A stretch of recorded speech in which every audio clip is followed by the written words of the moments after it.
Дхаммапада. Раздзел 1. Парныя вершы. Мысль ідзе раней за з'явы. Мысль кіруе. Мысль стварае. Калі мысль заганы брудзяць, то за словамі ідзеяй горыч цягнецца, нібыта колы за жывёлай следам. Мысль ідзе раней за з'явы. Мысль кіруе. Мысль стварае.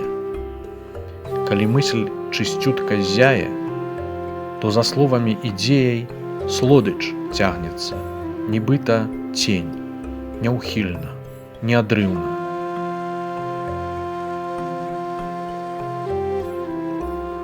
На мяне напаў ён, збіў ён, перамог мяне і выкраў. Хто ўвязаўся гэтак думаць, гневу ў тым не ўтаймавацца. На мяне напаў ён, збіў ён, перамог мяне і выкраў. Хто не ўвязваўся так думаць, гневу знойдзе ўтаймаванне. Гнеў гняўлівасцю ніколі ў гэтым свеце не ўтаймуеш. Не гняўлівасцю выключна. Гэта дхаммай ёсць адвечнай. Іншы з нас не разумее, што нам стрымлівацца варта. Той, хто гэта разумее, утаймуе ўсе турботы. Тых, хто песціць зрок і цела, хто не стрыманы ў пачуццях, у ядзені ўмеркаваны, неруплівы, слабавольны, тых перамагае мара, як вятро, слабое дрэва.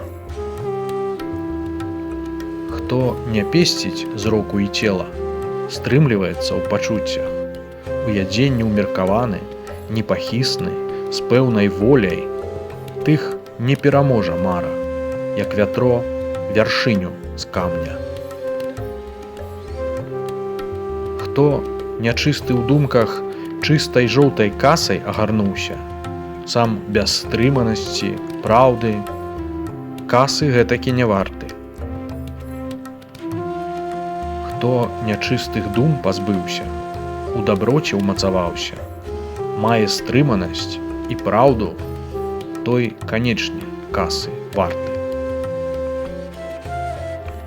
Хто нязначнасць лічыць значнай, а істотнасць неістотнай, сутнасці той не ўсвядоміць, кепскія гадуе думкі.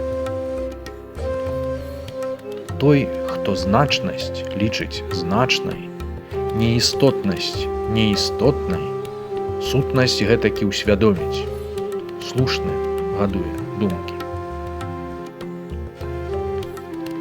Як у дом нядобра крыты дождж няспынна пранікае, так у дух недасканалы жарсць няспынна пранікае. Як у дом сумленна крыты дождж зусім не пранікае, так у дух спрактыкаваны жарсць зусім не пранікае. Жыве жаліцца, дажыў жаліцца, ліхадзей і там жаліцца. Не нажаліцца ён, бачачы брудны плён каммы ўласнае. Жыве, цешыцца, дажыў, цешыцца, дабрадзей і там цешыцца. Не нацешыцца ён, бачачы чысты плён каммы ўласнае. Тут пакутуе, там пакутуе, ліхадзей тут і там пакутуе. Ліха я рабіў, так пакутуе, а памёр, патрапіў у горшае. Тут радуецца, там радуецца, дабрадзей тут і там радуецца. Я дабро рабіў, так ён радуецца, а памёр, патрапіў у лепшае. Колькі б хто самхітаў не чытаў, як не жыў па іх, то марны чалавек. Бы пастух што лік вядзе валам чужым, да манаства не належыць ён. Хай самхітаў мала ён чытаў, Дхаммаю праўдзіваю жыве. Жарсць і гнеў і тлум адкінуў прэч, поўны ведаў выслабаніў дух, звабаў свету гэтага і таго.